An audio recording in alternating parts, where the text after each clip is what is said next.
I have decided to follow Jesus. I have decided to follow Jesus. I have decided to Hello, welcome to my channel Judge All Nation. In this video, Christian Prince will make understanding and education about Islam to all Muslims. Also, Christian Prince educates Muslims that in the Lord Jesus there is truth and no other. Now let's take a look and see what Christian Prince will tell you by arguing with Muslims. Enjoy watching this video and God bless you. Go ahead. Is it better now? Yeah, it's better. Okay, what do you want to talk about? So what you said to me, the black stone is a gift from Allah. First of all, why he sent this gift? It was the birthday of Muhammad. That I don't know. I like this answer because this is a very popular answer by Muslims. They don't know what they are worshipping. But why Allah he sent this gift? You said you do not know. Okay, what the purpose of this gift? I mean, in the hadith it says that the messenger has kissed the stone. So I know he kissed the stone. that's basically. I ask a very well-known Muslim website in the chat. I asked them why the Prophet kissed the stone. Took them 5 minutes to answer. They said to me because it's holy. Do you agree with them? But when holy means that it is sent by God or coming from paradise, then I agree. Well, that's mean everything sent from heaven is holy. Do you agree? From Allah, you mean? From heaven. You said to me from heaven.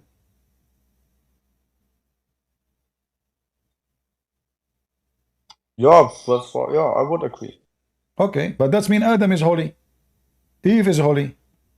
Shaitan is holy because Shaitan was in heaven in Islam. I mean, Adam was a prophet, right? He's prophet to who? What do you mean prophet to who? I mean, there's only one guy and his wife. He was a prophet to who? I mean, prophet means like. What he will prophesy? Adam will prophesy that later there's a guy. His name is Adam is going to be made by Allah. Give me one prophecy of a prophet Adam.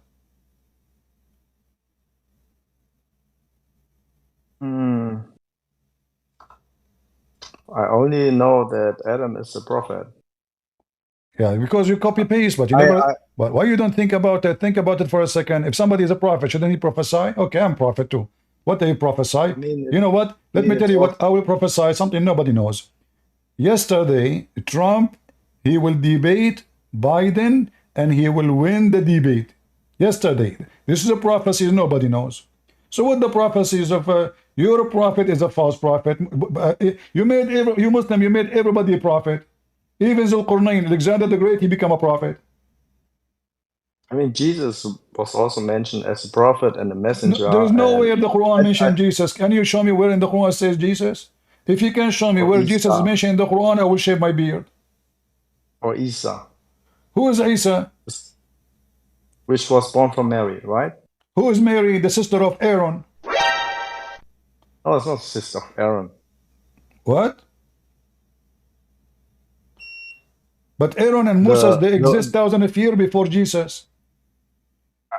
No. I know this chapter, this verse, and it's mentioned. Yeah, it's one at one time. It was mentioned. Okay, this Mary from I don't know which time before Jesus. This Mary, and the other Mary, which has born Jesus. And how the father of Moses?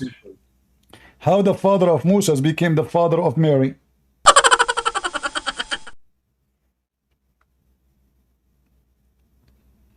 Do you have explanation? Of Moses. Yeah, how the father of Moses became the father of Moses, Mary? Because according to the Quran, Umran is the father of Mary, but Umran is the father of Moses and Aaron. This is what your Quran saying. Chapter 3, verse number 35. the wife of Amran, she said, oh my Lord. And look here, the funny is that the wife of Amran, she is talking to Allah. Muhammad never spoke to Allah. I mean, your God, he speak to women, but you don't speak to Muhammad.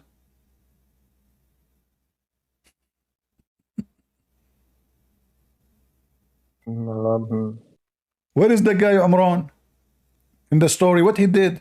He was just the one who go to the bed?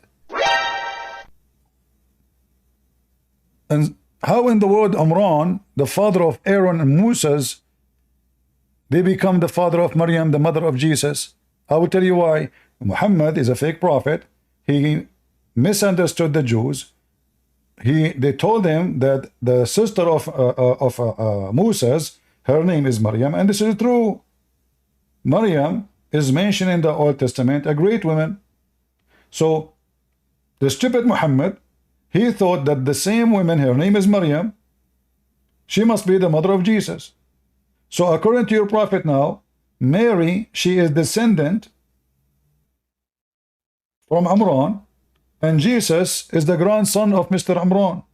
Not Amran Khan in Pakistan, this is different Amran.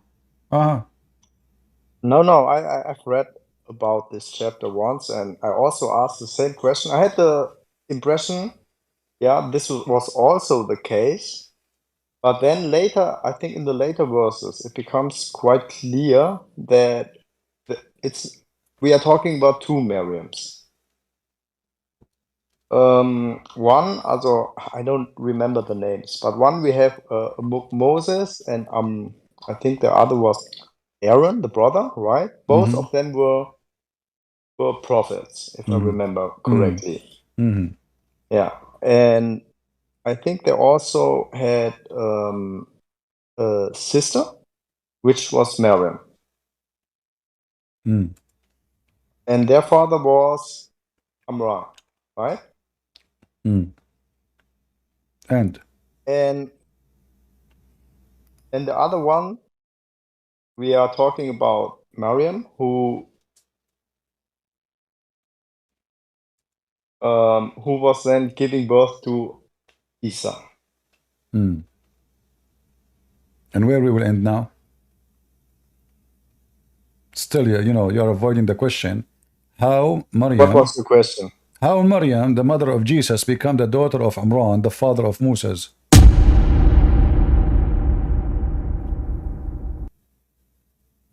As I said, we are talking about two different Maryams, and not no, the Maryams. According to your prophet, according to your prophet, they are one person. And the proof of that, first he said the sister of Amran, a Jewish man, he came to him and he corrected him, but it was too late because already he mentioned in the Qur'an that Mary is the daughter of Amran. So he cannot fix it no more. This is Qur'an now. So when he said she is the sister of Aaron, a Jewish rabbi, he came to the house of Muhammad, and Muhammad was not there. He spoke to Aisha. He said, according to the hadith, there's hundreds of years between Isa and Aaron. Maryam and Aaron, they cannot be brother and sisters. Aisha, she told the guy, you're a liar, which means this is really what Muhammad said. But when Muhammad heard the news, now he knew that he made a big poo-poo. So he tried to fix it, but it was too late, because if he tried to fix this, he said, they used to call them by their great ancestor prophets. But Aaron is not from the tribe of Mary, and he is not the greatest prophet.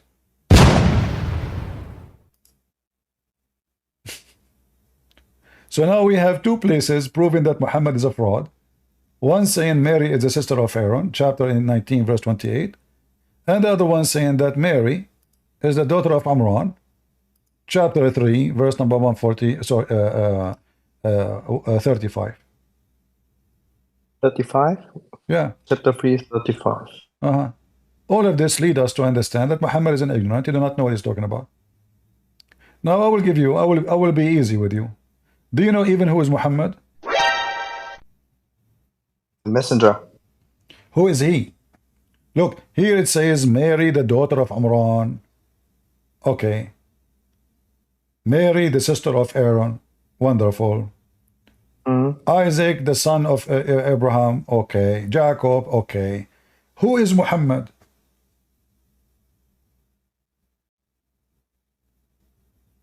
He was born to a family of pagans. Who is Muhammad?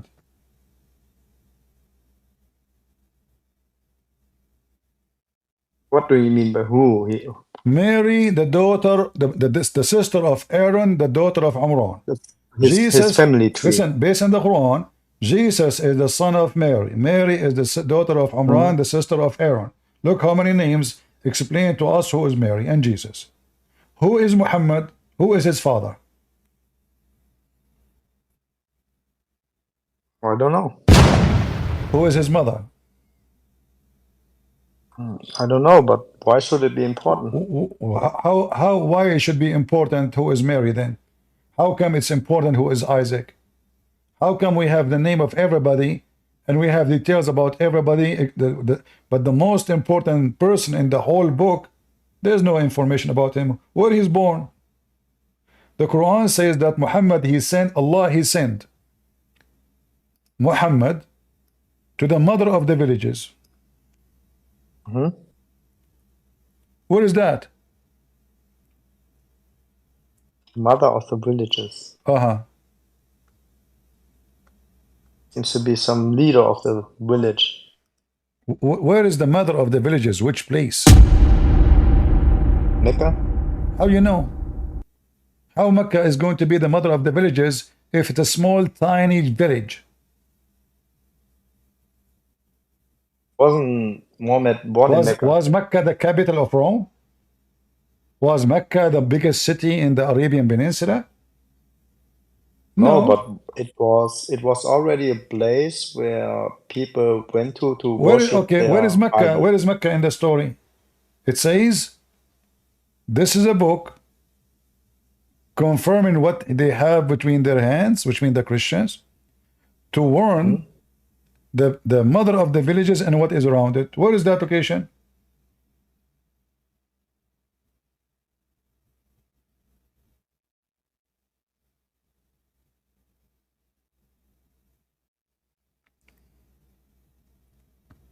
Mother of villages and those around her, those careful with the worship.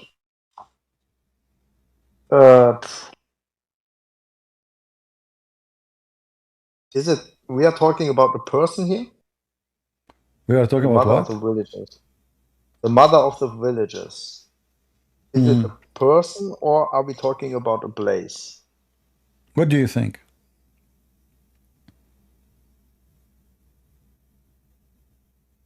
That's a good question. Place. That's a good question. Why in the word he want to use the term mother if this is, you know? I think it's a place. Also from logical. This is what the Muslims they say. This is what the Muslims they say. But no problem. But why it is the mother? Why not the father? Because Mecca is a female. Do we agree with me?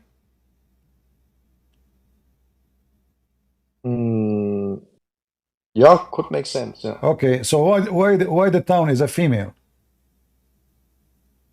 I don't know, because, for example, we also say that the state is the father.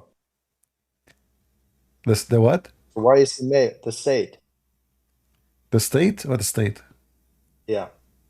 What state? For example, I come from Germany, and we also say father state, or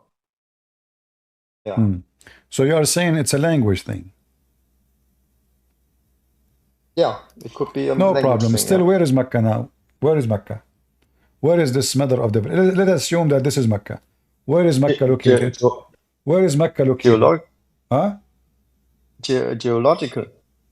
What geological? There's no proof of Mecca existence ever. There's no book in the world mentions such a city or a town. Nobody. We have tons of historians. Nobody mentioned them. In fact, the Quran, if you know, maybe Mecca was not called Mecca at the time. Maybe it was not Mecca. Okay. Look what the Quran says here. Mecca. Even the Quran is not sure about the name of the city. The first book, the first house built for Allah was in the city of Mecca. It doesn't say city actually, it says at Mecca. Mecca, but it means Mecca, right? No. How that it mean Mecca?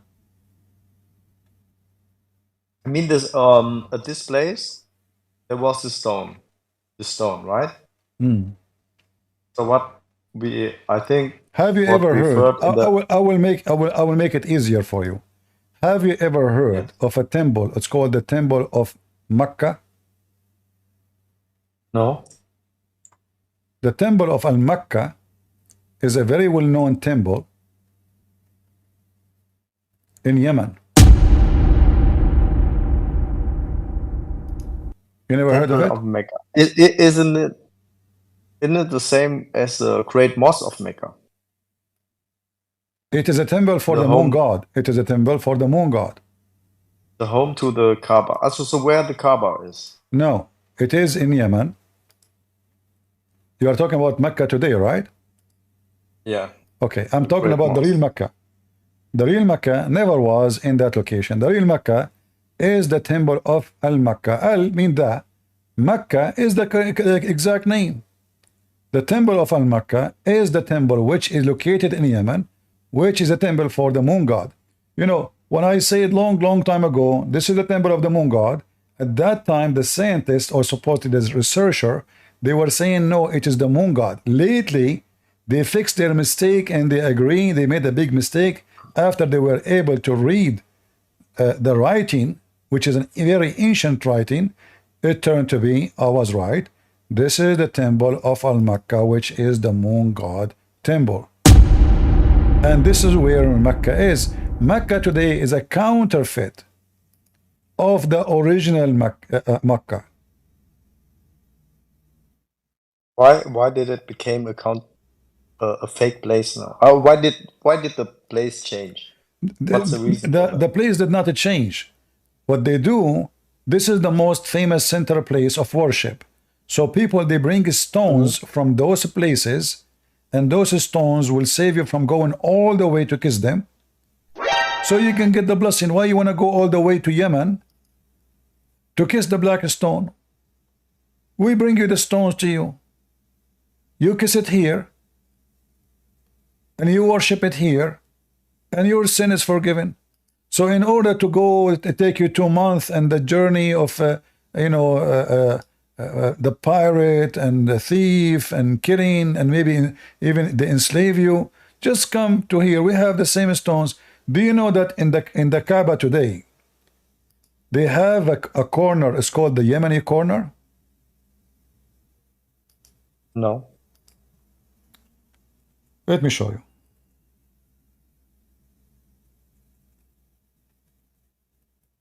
So basically, your point was, okay, they changed the place to the current now Mecca because it's easier to reach. They did not change the place.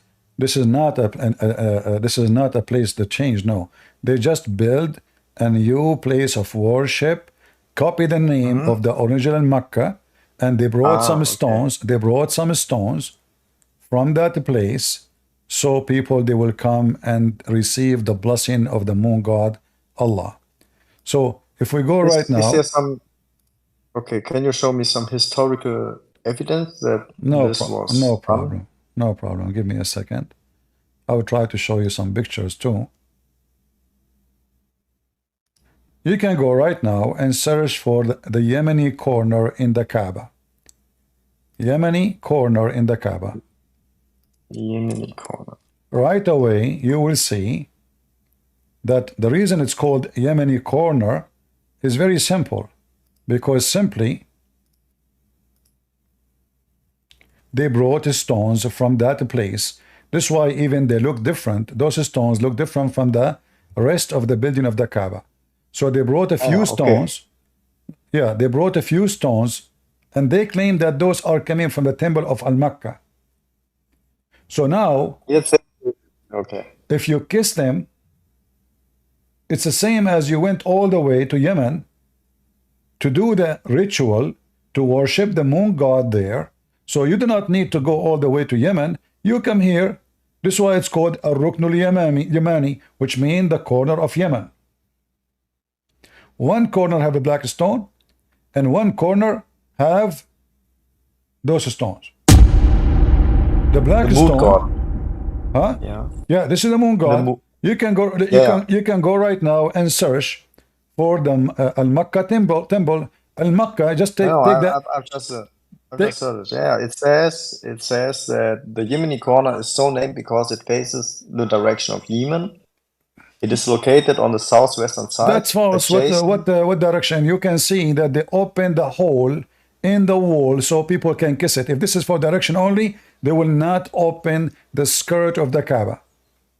No. Let me continue. It is located on the western side of Kaaba, adjacent to the black stone corner. So basically, doesn't it show to Yemen? Also the direction to Yemen, so it also says, okay, it comes from Yemen. Okay, so those stones are coming from Yemen, and now we do not need to go and worship in the true Mecca, which is in Yemen. So the true Mecca is not the one is in Saudi Arabia, and you will notice that both of them, they have exactly the same name. They have exactly the same name, Al-Makkah. This moon god, you talked about these three daughters of Allah. Wasn't this the daughters of the moon god? The three daughters. The sun god, the moon god, he married from the sun god, not the sun. See, there is people, they confuse between, when we say the moon god, they think we are talking about the moon. No. The moon god is not the moon. The moon god is the god who is in control of the moon. The sun god is not the sun. The sun god is the god, the goddess is a female who is in control of the sun. Yes. And because so the three daughters and the Arab, because they consider female as a bad thing, so they decide, and even people before them in the Middle East, that the sun god is the harmful one because she is the female. This is why she is the one who killed their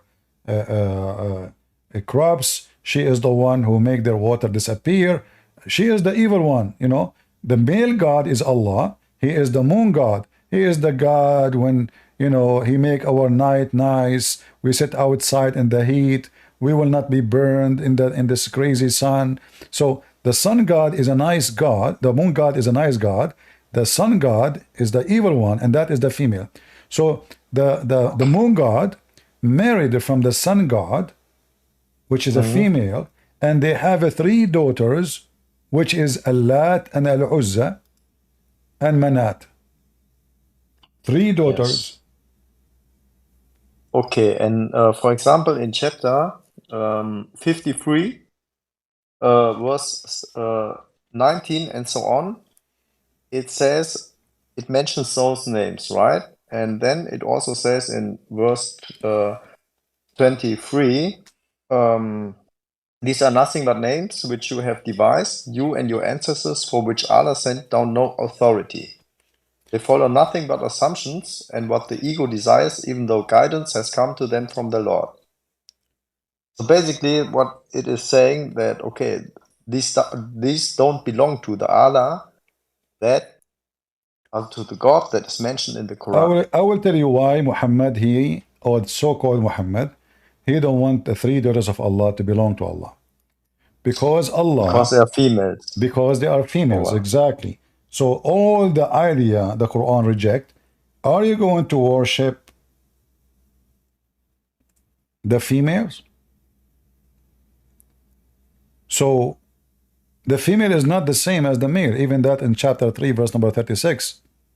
And then you will find that Allah, he said clearly, the one they are worshipping is nothing but females. So what Islam is coming to make, like now we start worshipping Allah and Akbar, but Allah is the male and Allah is the one who deserves to be worshipped only. Allah and Akbar is the God, but Allah is the domain, the one who dominate the goddess. So they worship nothing but female deity. Allah is not a female deity. So Muhammad rejection was not because those are not God, because they are females. That's all. Yeah. And then, But, okay, and then you need to ask yourself, the verse you mentioned to me, that it says this is their assumption, correct? Chapter 53. Yeah. Yeah, I mean, shouldn't Allah he say that this is totally false? What assumption? Either it's false or not. I mean, he's basically saying it is false. So we can read from there. He did not say they are false. He did not say they are false. No, he did not say it's not directly, but we can see from the text. Okay, we acknowledge there is an existence like Allah or this moon god or sun god who has 3 daughters, right? Because they are directly mentioned there, explicitly mentioned. No problem. You see, it's no problem. But you will notice, you will notice that there is a story where Muhammad he sent Khalid ibn Walid. Have you ever heard of something called the what they call it in English? I'm trying to remember the word in English. Where Khalid ibn Walid he went and he killed Al-Uzza. You know the story? You know the story? No. Which hadith? No. Just to show you how Islam is nothing but collection of fiction and stupidity. Is it Sahih? Yeah, this is Sahih for sure. Search for Khalid ibn al-Walid expedition to kill Al-Uzza. Can you just share it on the screen? Let me find it. Hold on.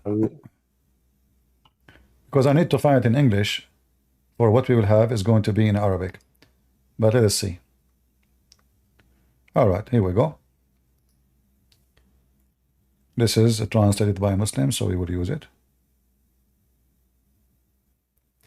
You will notice that Muhammad, he is so foolish to the point he confirmed that Al-Uzza is a real person, is not a fake daughter of Allah. So he claimed that he sent Khalid to kill it. Al-Uzza is not an idol, it is a real person. When the Messenger of Allah, you see my screen?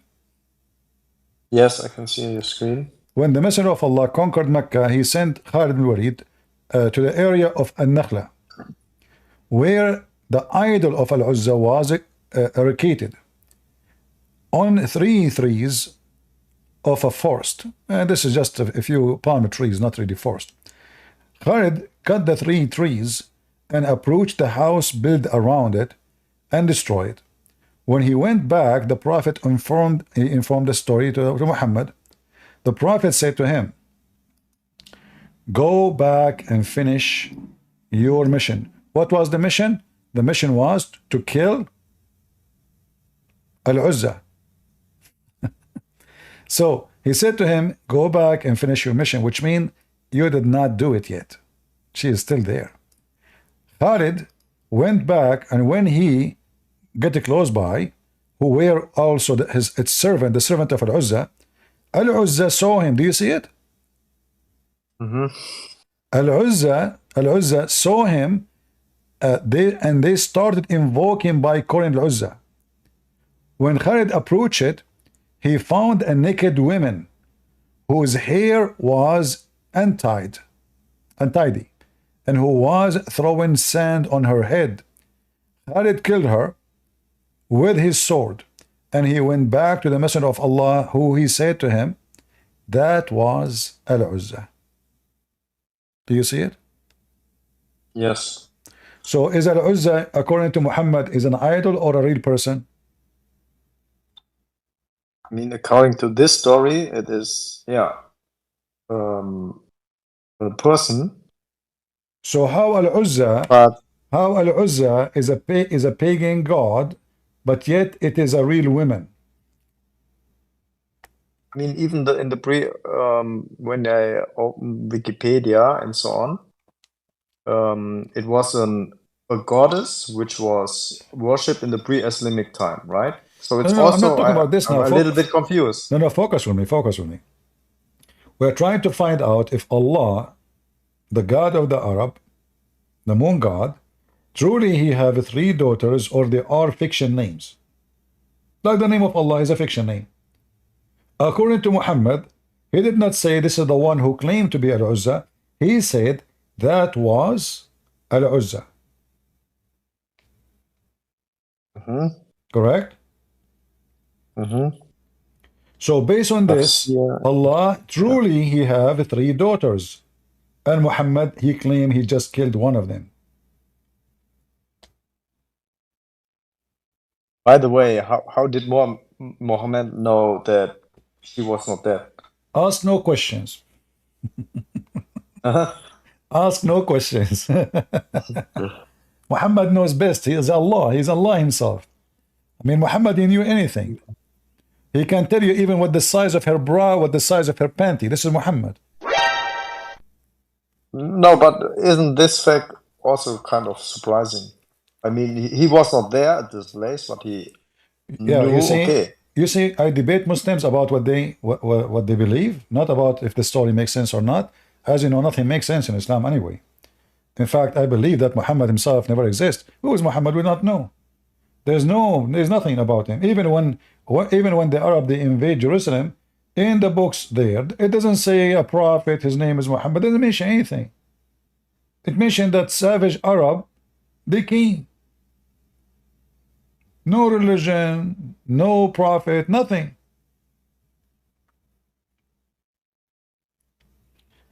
But going back to our story,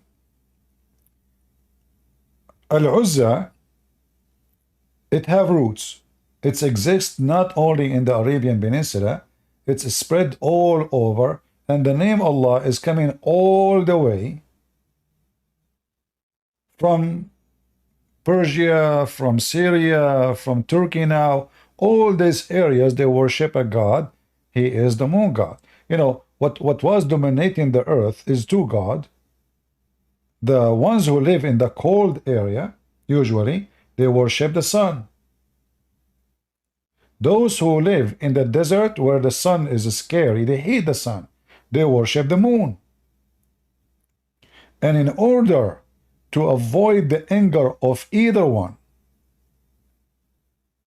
they start worshiping the moon god who married the sun god who have 3 daughters. And the 3 daughters now, they are mix of the element of the earth. The water, the air, and the dirt. The 3 daughters of Allah is the one who combine the kindness of Allah as a moon god at night, don't burn us, and the strength of the sun, which still we need. So this is why the 3 daughters, they become the intercession of the believers. And this is why, and I'm sure you heard of Muhammad receiving satanic verses. Correct? Do you know it?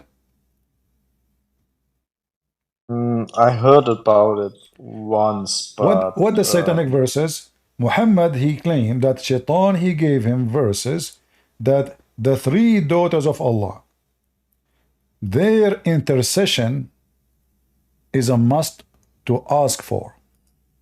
Can you show me?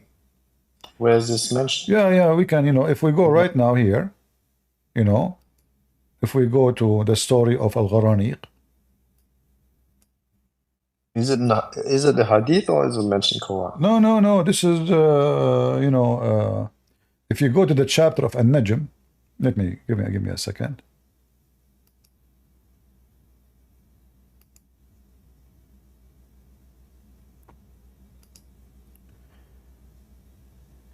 If you go to An-Najm, you will see the following.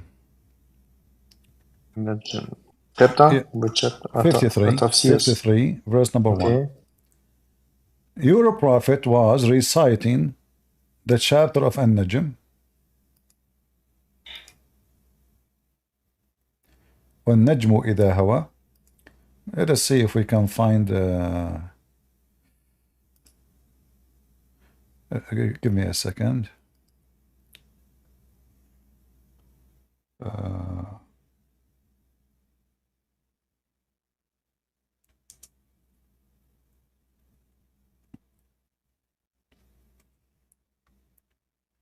All right. So if we go and read the following,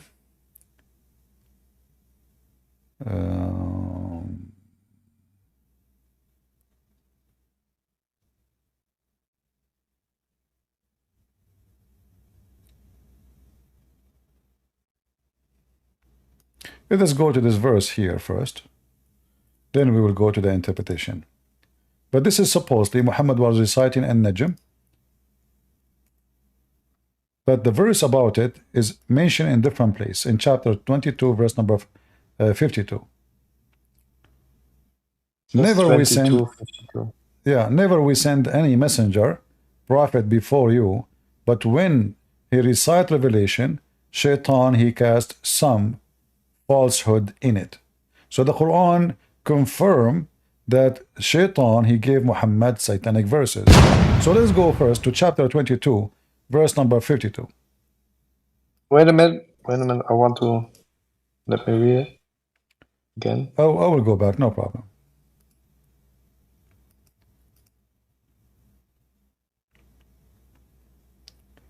And that would lead us, what was really the religion of Muhammad?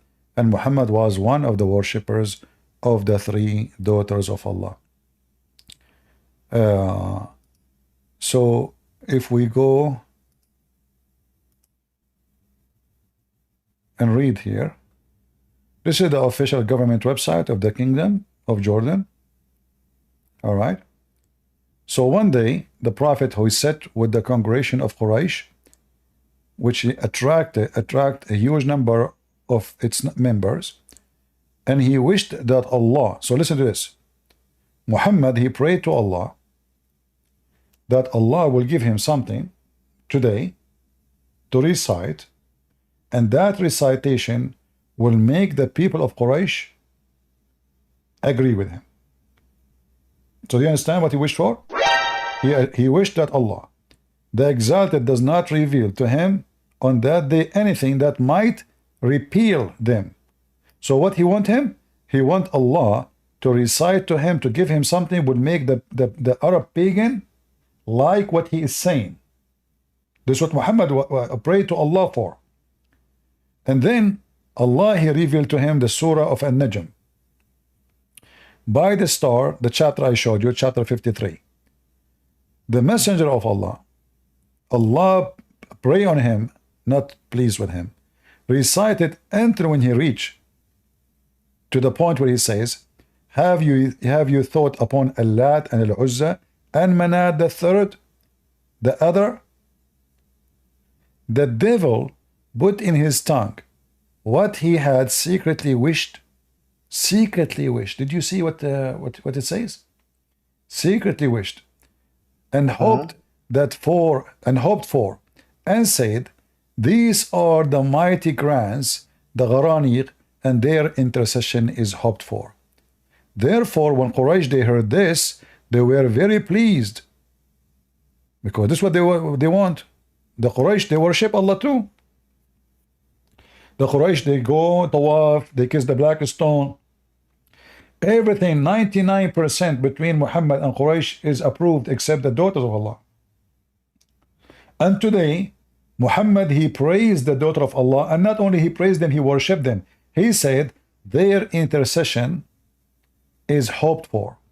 So when they heard this, all the tribe of Quraysh, they were so pleased, and they recite with him, and they bow, and he bowed down with them. Now we know. This is it a tafsir by an imam? This is the book of Asbab al-Nuzul by Imam al-Wahidi. But this is, but you can find this, my friend, you can find this in Al-Qurtubi, Al-Tabari, Al-Jalalain, Ibn Kathir, everywhere. The same story. But he is a Muslim himself, I guess, right? Yeah. This is the official government website of the Kingdom of Jordan, my friend. Yeah. This is the book, this is the Kingdom of Jordan. This is the website. Let me give it to you. Let me give it to you. This is the Kingdom of Jordan. This is not a joke. We can switch to any interpretation you want. We can go to Ibn Kathir. We can go to Al-Qurtubi. We can go to Al-Tabari.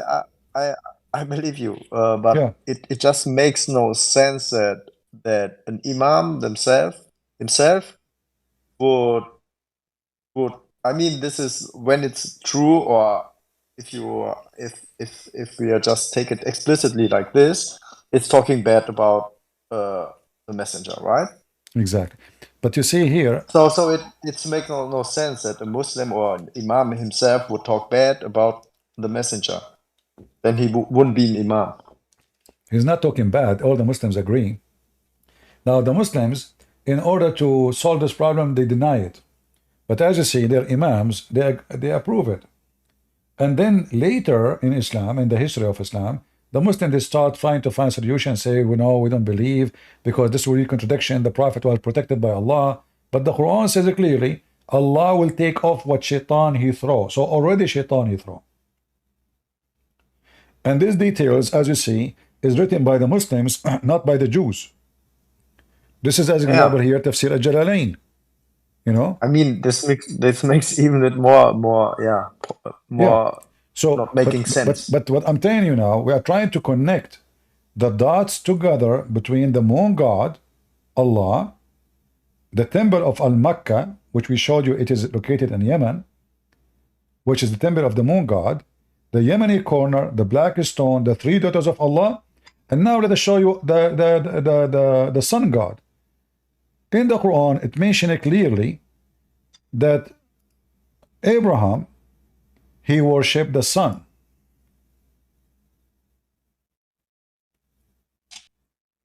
Where is it mentioned in the Quran? When Abraham worshipped the sun, what he called the sun? He called it Akbar. فلما رأى الشمس بادغة قال هذا ربي هذا أكبر. Do you see it? But it doesn't mean that he's worshipping the sun. No, he said this is my God. He said this is my God. This is Akbar. No. Yes, he said this, but okay, we can see here or can read here. Okay, he saw the sun rising up, and then he begins to pray. But it doesn't mean that he prays to the sun. No. He said, this is my God. Where does he say this is my God? It's in front of you. When he saw the sun rising, he said, this is my God. This is Akbar. And the name of his God, Akbar.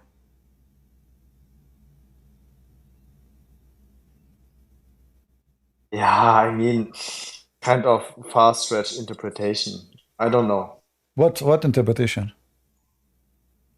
That, okay, it says this is my law, yeah. So basically he could also mean this is my Lord's doing, yeah. Rising. What is no. He was up. My friend, why you are not listening? Abraham, he saw the moon. He said, this is my God. He worshipped the moon. He saw a planet before it. He saw it. He said, this is my God. So he started worshipping a star first, then he switched to worship the moon, and then he switched to worship Akbar.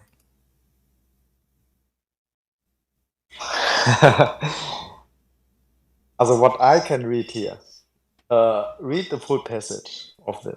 My friend, read the full passage. Do you want me? I don't know. You see, you wanna? I don't know. You know. It's obvious. Anyone? Okay, what is your language? What is your language? You said German. Should I switch to German language? You can switch to German. I've read this passage. Okay, and it's all in about, German. In German, it doesn't say that Abraham he worshipped the moon and we worship the sun. Yeah, just read the whole passage and also what's after. Then it's clear that he means this creation. What do you understand? Did Abraham worship the moon? No? Okay. He worshipped it as a creation of God. No.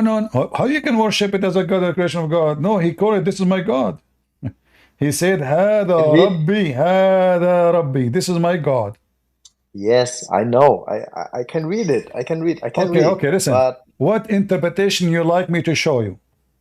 No, don't just read the passage after that. So, listen, I am telling you this what it's mean. If the interpretation agree with you, then you are right. He was basically he was looking for God. No, he worshipped the sun. He worshipped the moon, and he called the sun. Oh boy, listen! I thought you are a decent person, and you want to play games. But look what's happening now. No, I don't play games. So okay, why you assume that I play games? So what about we go and see the interpretation for the verse made by the scholars? Okay. Let's read the interpretation. 677. Let us see. This is 6. And this is 77.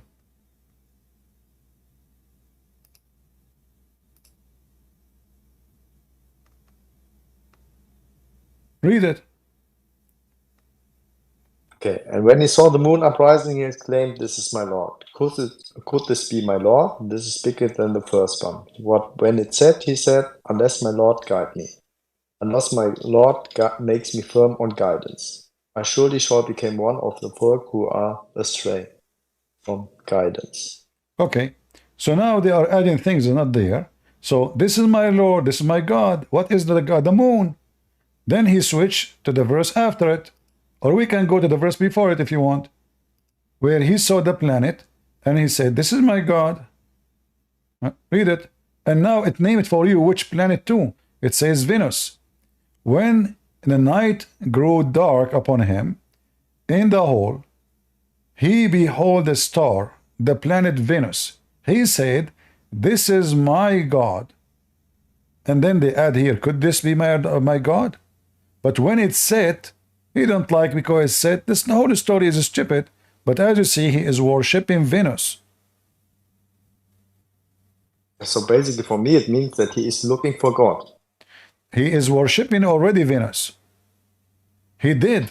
And he's asking, this is addition. This is not in the Quran. Could he be my God? No, this is not in the Quran.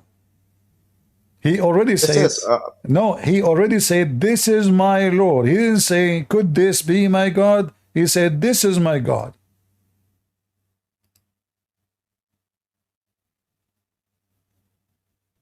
Let me change for you to translate the interpretation.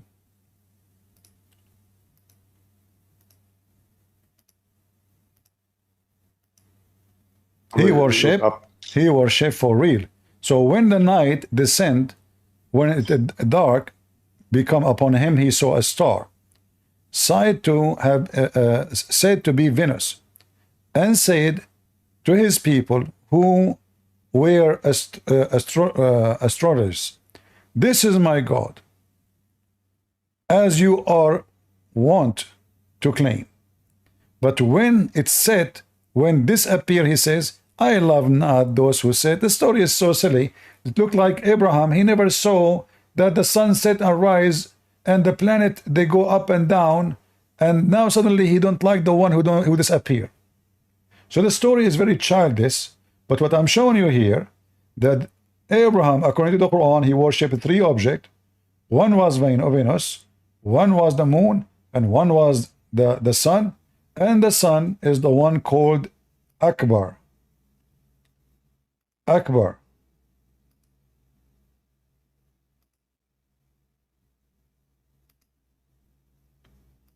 We go to Akbar.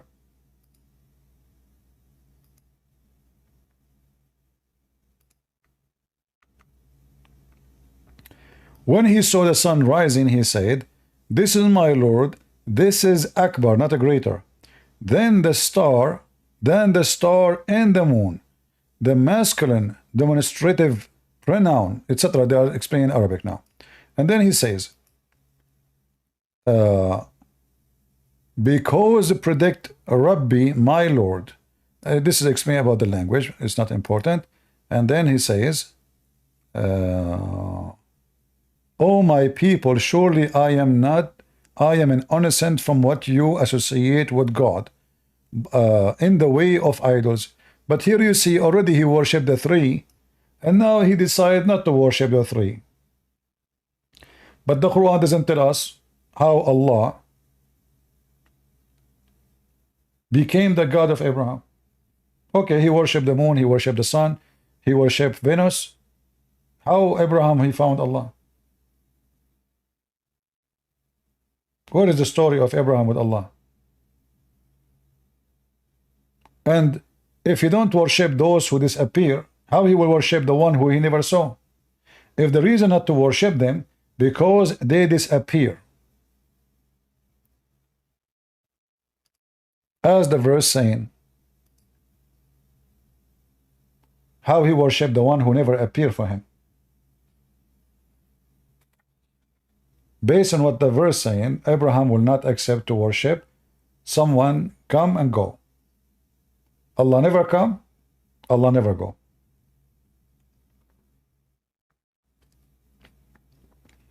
At least the sun and the moon and Venus, they are real. There is no proof of the existence of Allah. But the point I'm showing you here, Abraham, he called his God Akbar. You see, in Arabic, Akbar can be used as a word mean older, bigger in size, greater, not a great, greater, a greater. But you have to put it in a certain sentence of continuous, which means I cannot say Allahu Akbar. Why?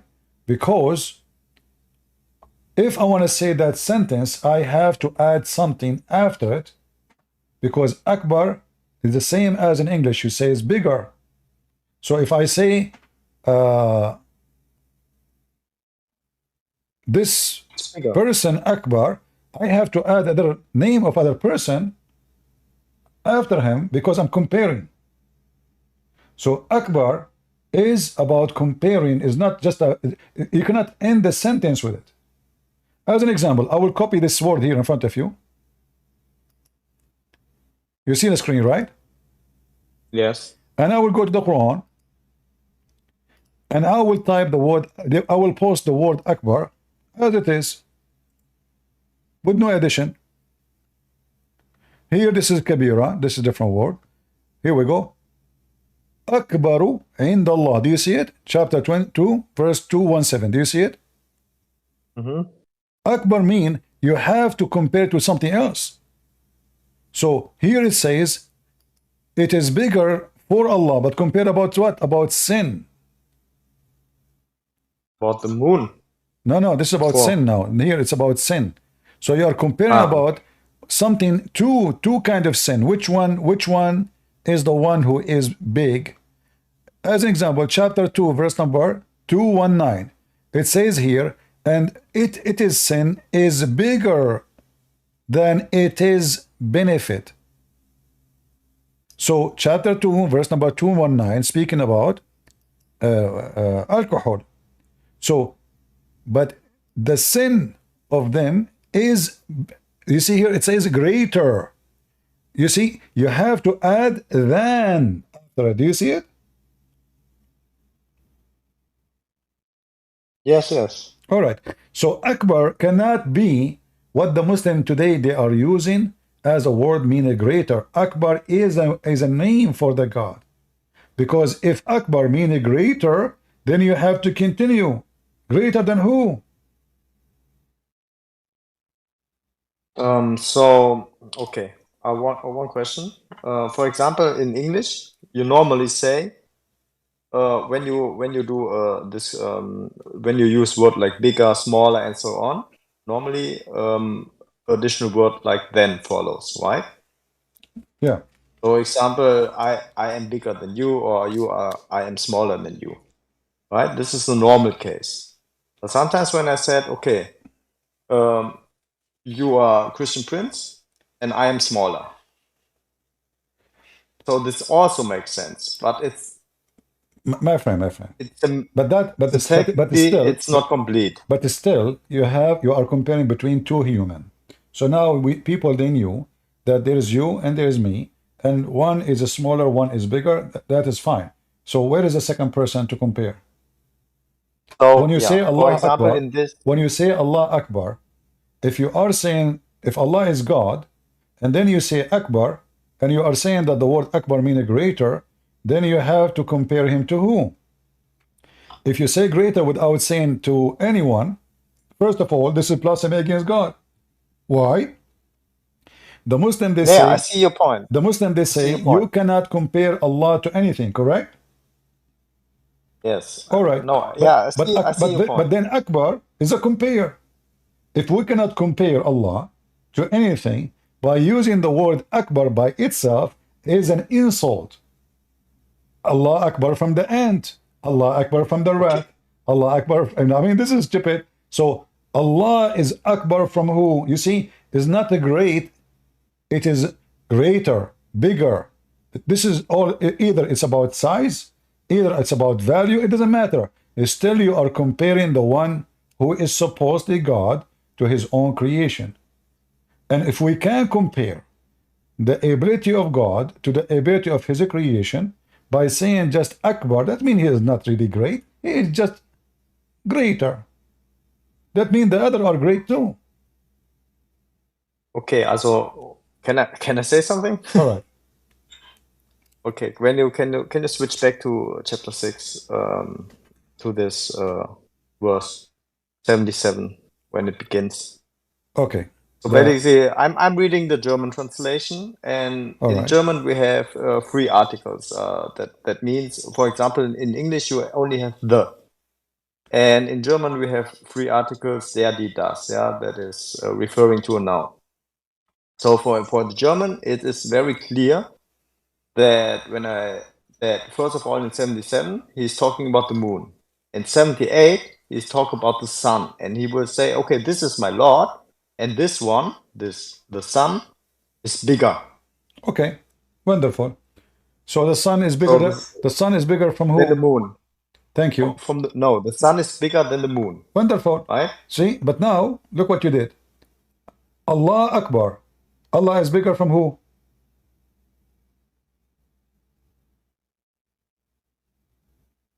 The sun, or what do you? Well, so Allah is bigger than the sun? What does that mean? No, also this is greater. This is greater refers to the moon. How Allah is greater than the moon? I mean, my friend, listen. No, the sun. The sun is greater than the moon. In order to compare Allah to the moon, he have to be a planet like the moon. In order to compare Allah, I cannot compare. Can I say Allah is greater than the earth? Okay, what he's saying is that this is my Lord, right? Yeah. This is great. This is greater. So when he looked at the sun, he says this is greater than the moon. So the sun is greater than the moon. Wonderful. I'm going with you. So when we say Allah is Akbar, Allah is greater than who? Than the moon. According to those 2 passages. But when you read 79, focus with me. Focus. As long we agree that the word Akbar is about either size or value, but it's about compare. Do we agree? Okay, I agree. Okay, so we cannot stop. We cannot say Allah Akbar. We have to compare. Where is the rest of the sentence? If I want to say Allah is Akbar, I have to say Akbar from the moon, Akbar from the star, Akbar from the sky. I have to mention, I'm comparing to the statement of the Qur'an is very cut. So Allah Akbar, Akbar from who? You should say something. The only way, the only reason for it, it doesn't have anything behind it, because this is a name. It is not a word to compare. Otherwise, if it's a compare, we have to add something behind it. So I say this apple bigger than this apple. I cannot say this apple bigger without saying bigger than what? Why do you think Muslims say Allah Akbar? It's not. They are not saying Allahu Akbar. They say Allahu Akbar. Allahu Akbar. Who in Arabic mean wa. Allah and Akbar.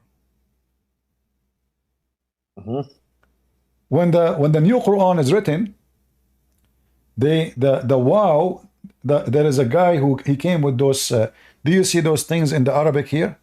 those vowels in the top and dots, you know, those they will not exist. They never been exist. So now we have something called Dhamma. So he make Allahu, and he took the wow and he make a Dhamma. But in reality, there's a letter, it's called Wa, which means and. So Allah and Akbar.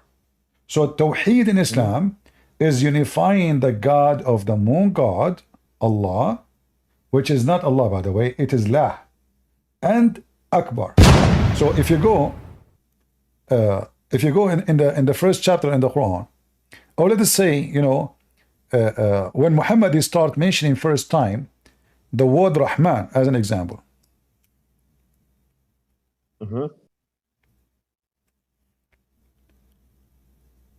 You will see that the word Rahman here, you see the way I'm writing the word Rahman? The Muslim, they write it differently now. They try to, you know, to manipulate the sentence. If I type the word Bism, just to show you how the Quran is a changed big deal in Arabic. Do you see how the word Bism here? Yeah. Do you see how the word Rahman here? Yeah. Do you see here, if you zoom with me, let me see, make a click in it. If I can zoom more. Do you see here there's a little tiny column in the middle of in the top? Do you see it? That is Alif. They changed the way they write the word. They fabricate a new Quran. Do you see the word Bism here? In Arabic, there is no such a word. It is Bi'ism. Bi'ism. So if I go now, type the same word again, but in the correct way, I will find this. Do you see, even it's not coming? Let us see, hold on. Look at this. Look at this.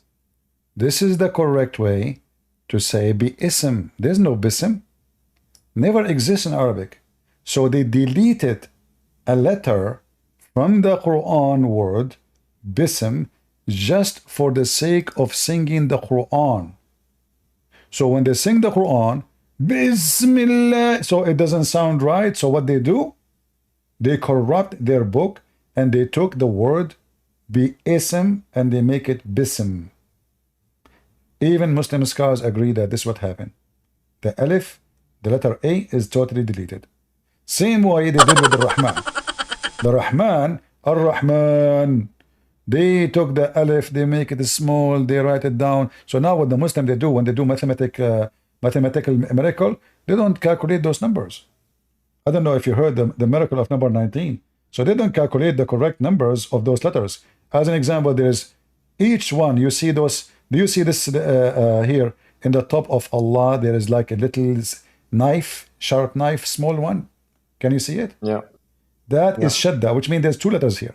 Each time you see it in the screen, that means there's two letters, not one. That will make them 24, 25 letters instead of 19. So the Muslim, they fabricate everything, they change everything. But what I want from you today to know with me, the word Allah is not the name of the God of Islam. Allah is two words. A-L in Arabic mean that. The. A-L, the. But in the old Aramaic language, A-L is a word mean God, even in Hebrew. Even in Hebrew. So Israel used to be called Israel, not Israel. Mikael used to be called Mikael, not Mikael. All the names. El was Al. El is the new Hebrew. Al is the old Hebrew. El is the old Aramaic. So Bismillahir Rahmanir Rahim. Allah here appear, as you see, as Muslim they know it always. But this is not the name. It is two words, A-L, which mean God, and Lah. Look what happened in the second verse. Alhamdulillah. Li, Lah. You cannot delete letters from the name if it is a name. I cannot delete the letter M from the name of Muhammad. I cannot delete. I cannot delete only letters if they are addition to the word. So Alhamdulillah, that is the name of the Muslim God. Lah. Okay, also Can I say something? So Because hold on, but let me finish my so now let us so now when the Muslim they say Allahu Akbar, they are saying Al, which means God, La, and Akbar. God, La, Akbar. And the letter between them is Wa. Allahu Akbar. Al is a word meaning God. La is the name of the first God. Akbar is the name of the wife of Allah, which is the son God. Go ahead.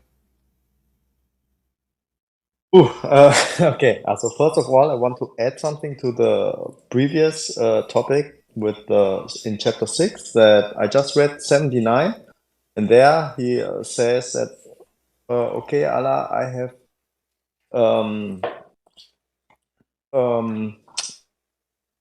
can you go there again, and then we will talk about this.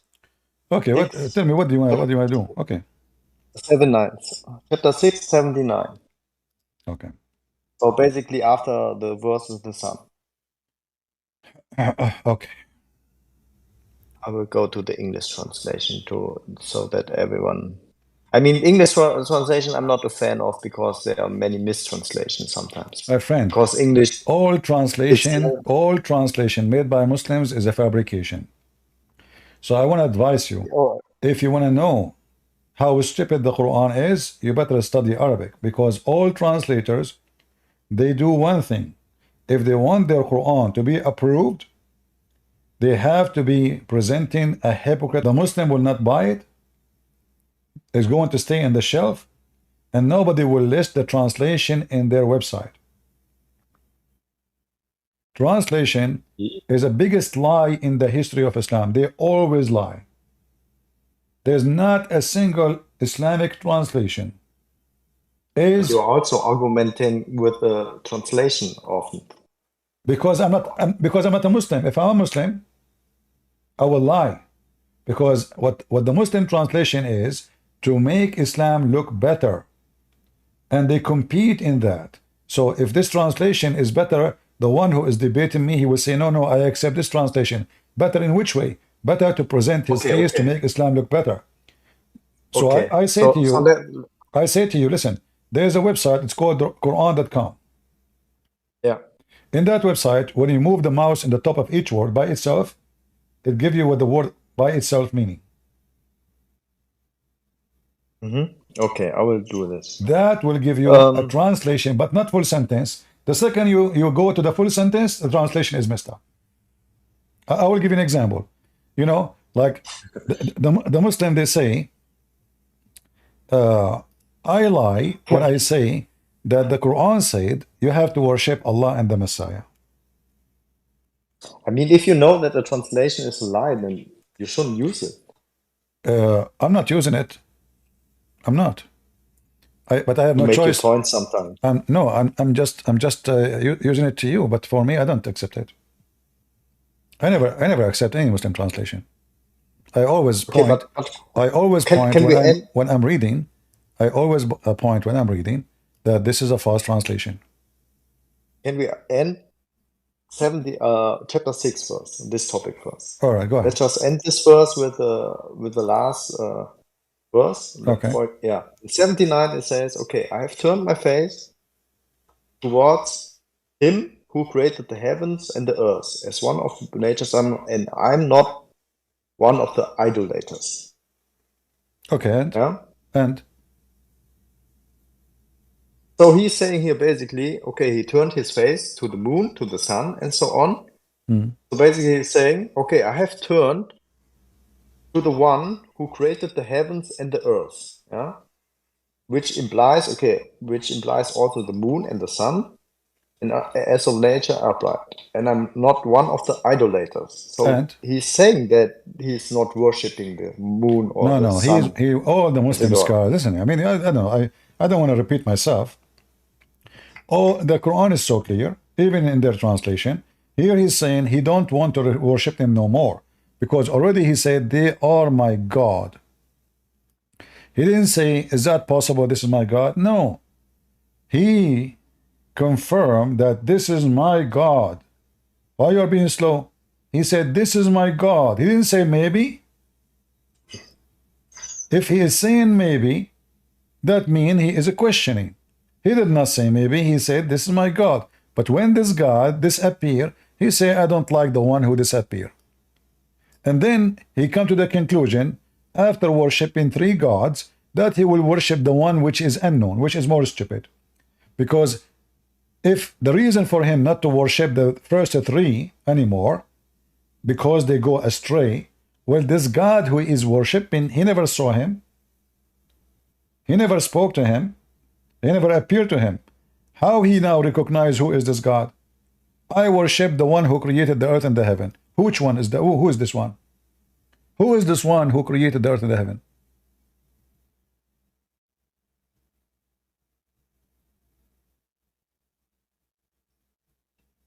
Unknown God. Do you question me? Yeah, this is unknown God. Who is this one who created the earth and heaven? Yeah, Allah. Where is Allah? How he knew about Allah? Where is the story? How Abraham was able to receive a word of a person, his name is Allah. Shouldn't the story tell us how he recognized Allah? How he find out there's a God, his name is Allah? That's it. He walk in the street and then he says, I'm going to worship. That means Allah exists. That means people around him, they are already worshiping Allah. Otherwise, how he knew this God? If this God never came to him, if this God never appeared to him, if this God never say hello to him, how Abraham he knew this God? But in 80 it says Allah when he hath guided me. So how? But how? Where's Allah? How he learned about Allah? It doesn't say to us the guy he jumped from worshiping moons and stars to Allah. Now we will go and find out how this has happened. Allah is already the God in that Arabia, in that area. He is the God. Those people, they are worshiping other idols as intercessors. So Abraham now is not worshiping a new God. This is the same God they worship.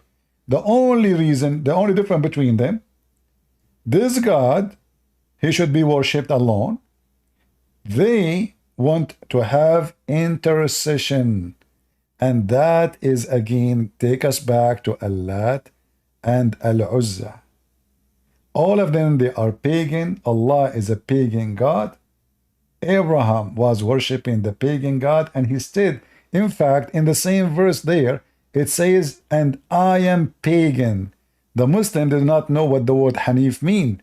Look how stupid they are. They said here that Abraham, he says, Hanif, I am Hanif. But Hanif mean I am pagan. So the Muslim today, they say that Muhammad is a prophet of Allah. He was Hanif like Abraham. But Hanif mean kafir. Hanif mean pagan. Hanif mean idol worshipper. Hanif is not a good word. This is an Aramaic word. This is an Aramaic word, have nothing to do with Arabic. So when Muhammad, he said such a statement, he just said that he is Hanif like Abraham, which means he is an idol worshipper. Hanif. Why is it translated, I am not one of the idolaters? This is not what it says. They think Hanif is the opposite. In fact, Hanif is a word mean kafir. Hanif mean infidel. Pagan. Muhammad did not know what the word mean. He just heard the word. Yeah. You know what the word Hanif is, that when you are rejecting let us say the true God, that will make you Hanif. Not when you are a good person, when you are a pagan person, when you are a kafir. Muhammad, can you prove me this meaning?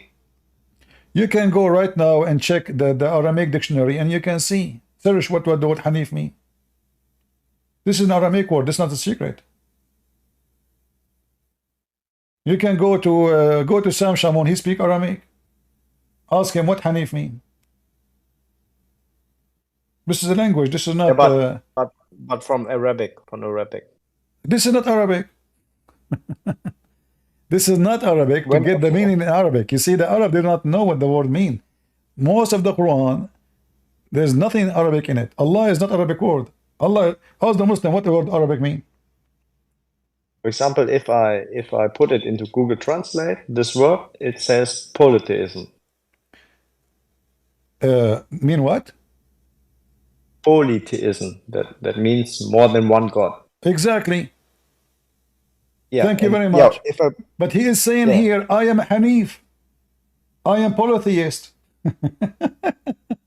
Isn't he? Okay, I only know the translation. Isn't he saying, I'm not one? I'm not one. Where is this? I'm not one. I am not one. That means I'm not monotheist. I am not monotheist. When he say I am a Hanif, he just said I am not a monotheist. So how the Muslim they think that Hanif mean monotheist when it is mean he is not monotheist. He is a person who worship multi gods. So if I put this word that you have marked, yeah, into the Google Translate, it says polytheism. Yeah, you know, for me, I don't approve everything in Google, but they are giving you a very close meaning. So this is what Abraham mean, or he said here. But this is destroy the Quran because he is saying, I am not a monotheist. So how now Abraham, he found Allah and he is not a monotheist. He's a polytheist.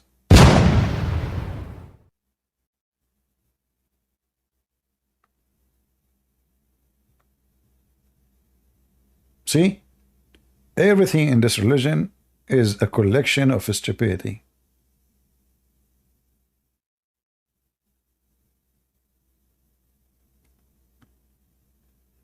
Hanif is a person who worship idols.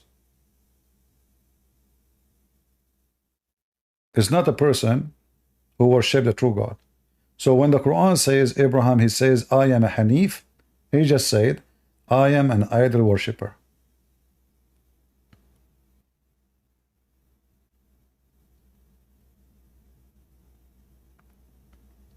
Okay, I just looked up the Aramaic interpretation, and it says Hanifia means inclination in the language, and terminologically in Aramaic, or inclination towards the truth in Arabic. The triple root is mentioned in the Quran in 12 verses. We note that in most of them he has a connection with the prophet Abraham, whom the Quran described as upright. It was stigmatized by the Arabs, who abandoned the worship of idols and abandoned the religion of those around them. This is what they are giving you according to the Muslim, what they say, but this is not what it is. This is what the Muslim believe, but this is not the true meaning. Hanif, today the Muslim believe Hanif mean the opposite according to them, but this is not an Arabic word, and you cannot change the meaning, but they cannot fix it except by saying that. Otherwise they will admit that Muhammad is a liar and he is making up a big mistake. The same as the Quran says that Abraham, he said to his father Azar. Azar is an Aramaic word. Muslims do not know what they mean, so they think that the word Azar is a name. But the word Azar means stupid. So the ignorant Muhammad, he did not know what the word mean. He thought that this is the name of the father of Abraham. But Abraham, he said to his father, stupid, do you worship idols? So the stupid Muhammad, who do not know Arabic, the same as the word Hanif, he thought it mean the opposite. He said now, Azar is the father of Abraham. But no, Muhammad is copying, or whoever wrote the Quran, he is copying from the Aramaic book that Abraham, he said to his father, and because the guy who is copying, he don't obviously speak good Aramaic, he said to him Azar. So the stupid, he do not know what this word mean. He thought that he said to his father Azar, which means this is the name of the father. But the fact Abraham saying to his father, stupid, do you take idols as gods?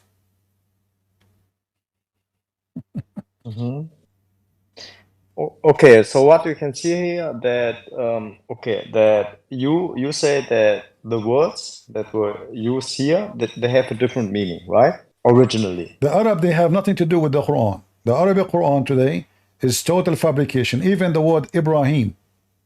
If you ask the Muslim what Ibrahim mean, they do not know. Ask any Muslim. Okay, I don't.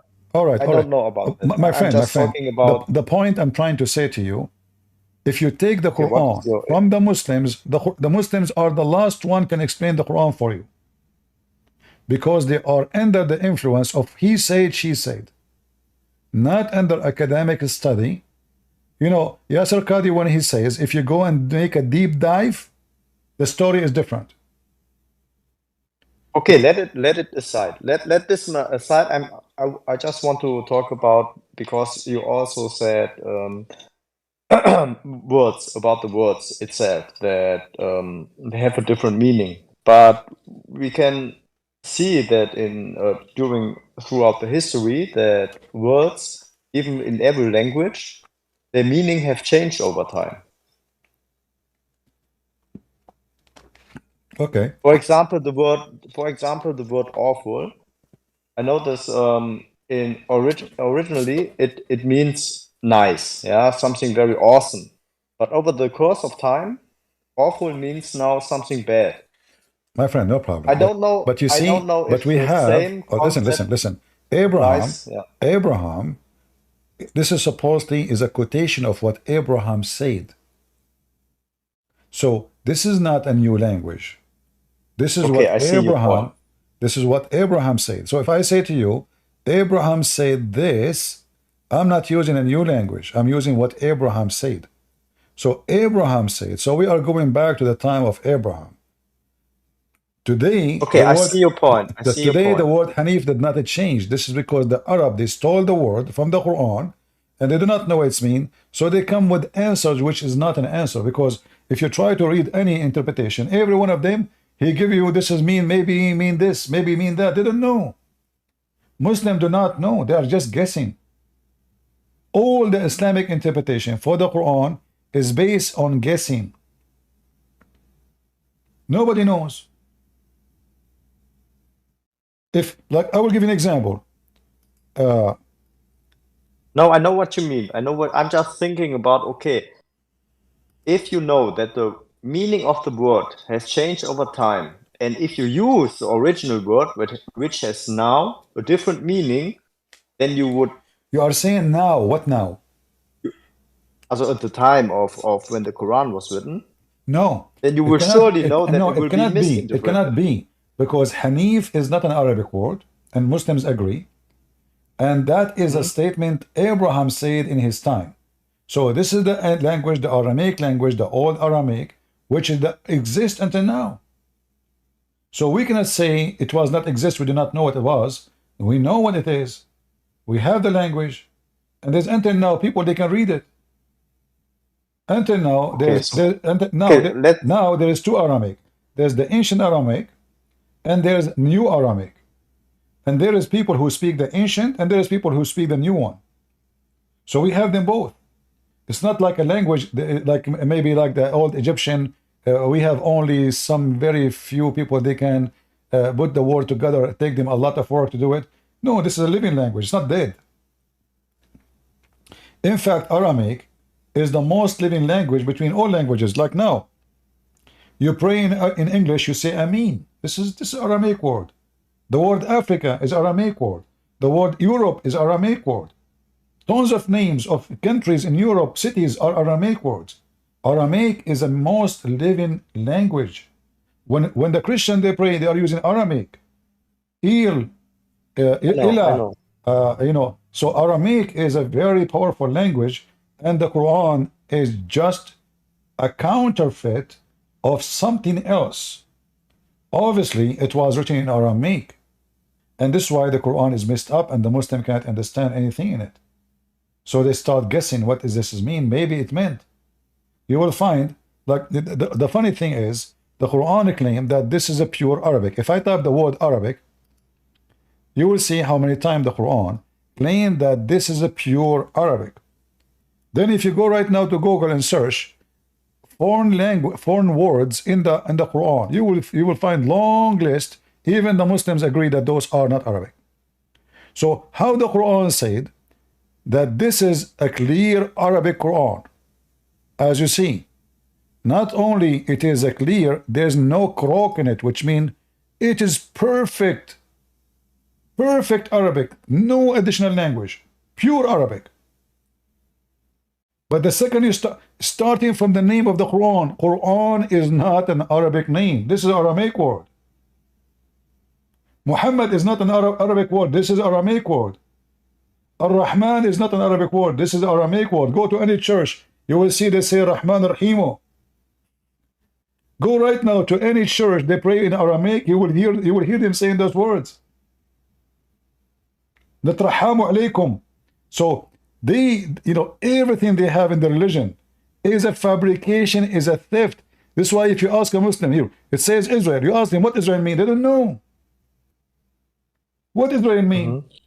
Okay, what Mikael mean? They don't know. The most important names in Islam, they do not know what they mean. What Gabriel mean? They don't know. Because all those names are a theft from other languages. So what I'm trying to say to you, all your religion is a counterfeit, stolen from other people, starting from the name Allah, with the name Akbar, with the three daughters of Allah, with the Kaaba, the cube, the black stone, Al-Mecca, the name Mecca. Even the word Mecca is not original. This is coming from the temple of the Mecca, which is in Yemen. And this is the moon god. The symbolic of this. Did you ask yourself why the crescent moon is the symbolic of Islam? The Muslim, they say this is not necessary. This is necessary. The Quran mentioned it clearly. The moon, the crescent moon specifically. All the religion of Islam is based, all the festivals, all the occasions, all the rituals is based on the crescent moon. This is not somebody just put a crescent moon by mistake in the top of the mosque. This is the core of Islam. If you go, you ask, what is the fasting month for the Muslims? Can you tell me? Who? What the is first the imams? Yeah? Who the first imam is? The fasting month. The fasting month. Uh-huh. It's in February. No, I'm saying what the name in Arabic. Ramadan. No. I'm saying Arabic. Ramadan. The name. Ramadan. Yeah. Uh-huh. Ramadan. Is Ramadan a month or this is a moon? Ramadan is a month or moon? Is it a month or a moon? Moon. It is a moon. So here you see the false translation. You see, here in the translation they say, the month of Ramadan. The fact, Shahr is an Aramaic word and it is a Hebrew word too. Mean moon. Moon. The moon of Ramadan. Which moon is that? The crescent moon. So whoever of you, and you will notice here that in the moon of Ramadan, the Quran came to Muhammad. So the very much the core of Islam connected to the moon. The Quran came delivered by the moon of Ramadan. So whoever of you cite the moon, you don't cite the month. You see how they lie in the translation, always they say moon, month. Look, they got themselves busted. So whoever of you cite, you don't cite the month, you cite the crescent moon. Yeah, it says the crescent on the first night. Yeah, but other translation doesn't say that. Every translation gives you different words, because all of them, even this one, they are lying, because they are giving false translation. They are saying the month, which it should be, unless they are ignorant, it should be the moon of Ramadan, which were the Quran revealed. So whoever of you cite the crescent moon of Ramadan, he should fast it. It's about citing. You don't cite a date, you don't cite a month, you cite object. And what object we are talking about? It is the moon. So the moon, the crescent moon specifically, is the core of Islam. Allah is the God of the crescent moon. And this is why we will find the God of Islam, he have the moon, the crescent moon, as a horn in the top of his head.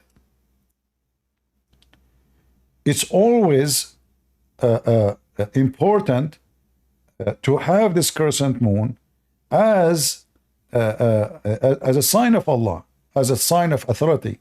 It's like his throne. Okay, let me rephrase it. Also, Ramadan is the moon, right? The crescent moon. So it says in the months of the crescent moon, also when the crescent moon appears, then you will begin your fasting. Because there it was revealed. Yeah. So I don't see the problem. What is the relationship between the fasting for Allah and the moon? Specifically the crescent moon. It says because it's when the Quran was revealed. Okay, why Allah he revealed the moon in the Quran in the crescent moon of Ramadan? I don't know. Yeah, so there is a reason, because he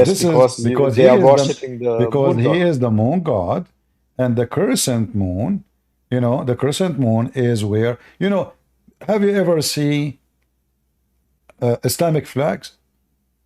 Yeah, there's always this crescent moon. There is something unique about Islamic flag. This is not a new. Islamic flags exist. This is the Arab flags before Islam. You will notice that many of them, they have the crescent moon, and they used to have 3 stars in the front of the crescent moon. Did you see any of them? They have 3 stars.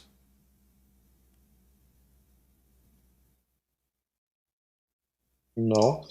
Like the old Egyptian, the Caliphate star, it was 3 stars, the crescent moon with the 3 stars.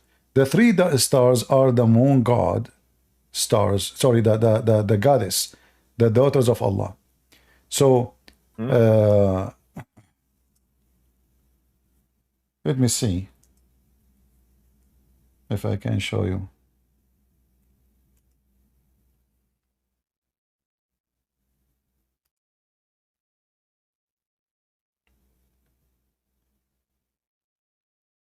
Here we go.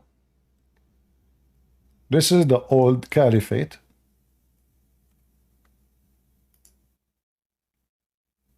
Star.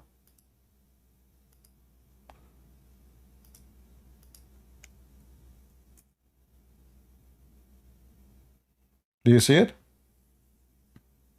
Yes. The moon god, the throne. The 3 daughters is the 3 daughters of Allah, the 3 stars.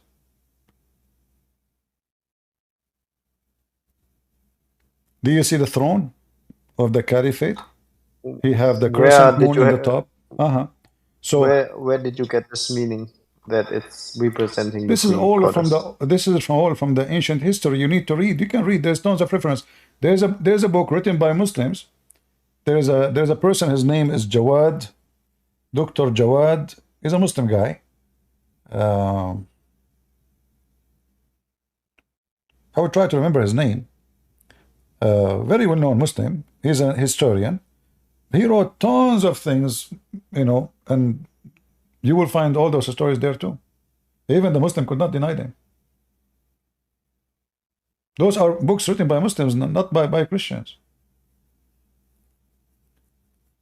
So, like yesterday we showed how the black stone was a vagina stone, and women, they used to touch it when they have their period.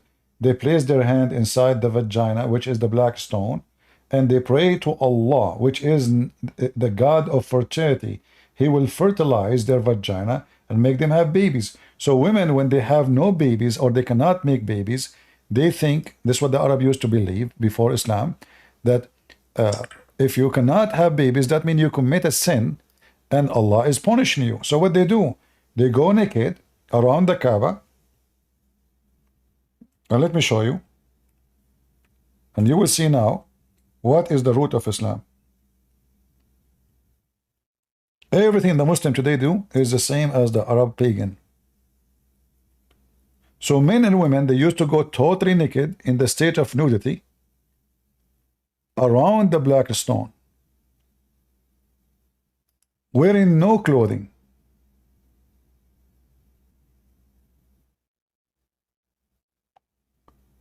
Let us see. Christian Prince, I have to go now, but thank you. Still, I did some notes and... Still you want to be a Muslim after all what you heard? I did some notes and I will research about it. All right, no problem. Let me know if you decide to leave Islam. Okay, okay. But you know, I advise you not to leave Islam because Allah, He promised you to have endless penis, and that is a gift, my friend. Yeah, this is how you know. This is how you know that your God must be the true God, because only true God will give you endless penis. Fake God, they cannot do that. You know. Let me show you this one before you go. Do you see the screen? Yes. They go around the house of Allah doing what? Naked. In the state of nudity. The first naked beach, it was not in Europe. It was in the town of Muhammad. Do you see it? Totally naked, men and women, wearing nothing. After they go and do tawaf around the Kaaba naked, there's a group of men, they provide clothing to those who just had sexual rituals around the Kaaba. Men and women walking naked. The man, his penis is the women, her vagina is a dripping blood. They go, the women, she touched the black stone, touch her vagina first, she placed her hand inside the stone. The man, he come after, usually it is her man, he put his penis in the stone and he rub it over his blood, praying to Allah to make this woman give him babies. That is Islam. And this is the reference, in case you don't believe me, this is very authentic. 12019B. Okay, I wrote it down. Thank you. Don't forget to buy a ticket to Saudi Arabia so you can do the same and send us pictures. If I keep being a Muslim, yeah, and in case Christianity is the true religion, what will happen to me? I will go to hell. What do you mean? What will happen to me in case Christianity is the only true religion? What will happen to me as a Muslim? You will, you know, don't worry about what will happen to you. I mean, you will. I guarantee you will never get cold. You go to hell first and let us know what happened. All right. So what will happen to me according to Christianity? Well, my friend, if you are a Muslim and you believe in such a garbage, and you believe that this is holy, after all what I imagine, I say to you, where Jesus used to go, there's people they go naked around. I mean, this is sick. Who is the God? This is the Arab. Their God is Allah. They go naked in the Kaaba. Their God is Allah. They are worshiping Allah. They call them pagan because supposedly they associate the three daughters with him. So what will happen to you is very simple. You will be smoked. You will be cooked. You will be in hell forever.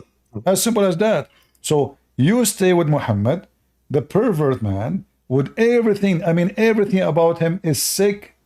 He did everything sick. He was sick. He's a pervert. He is evil. He is ugly. In the top of that, you discover that he is nothing but a pure pagan, disgusting creature.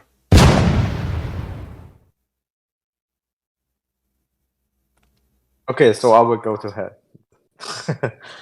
Yeah, you will go to hell if you are a Muslim. So you want to stay as a Muslim? Okay, I will think about it. Okay, thanks. Okay, thank you. I will come back. If I've done my research. All right, no problem. You are welcome. Okay, bye-bye.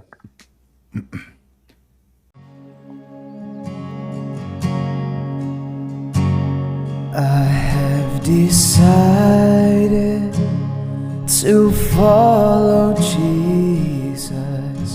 I have decided to follow Jesus. I have decided to follow Jesus. No turning back, no turning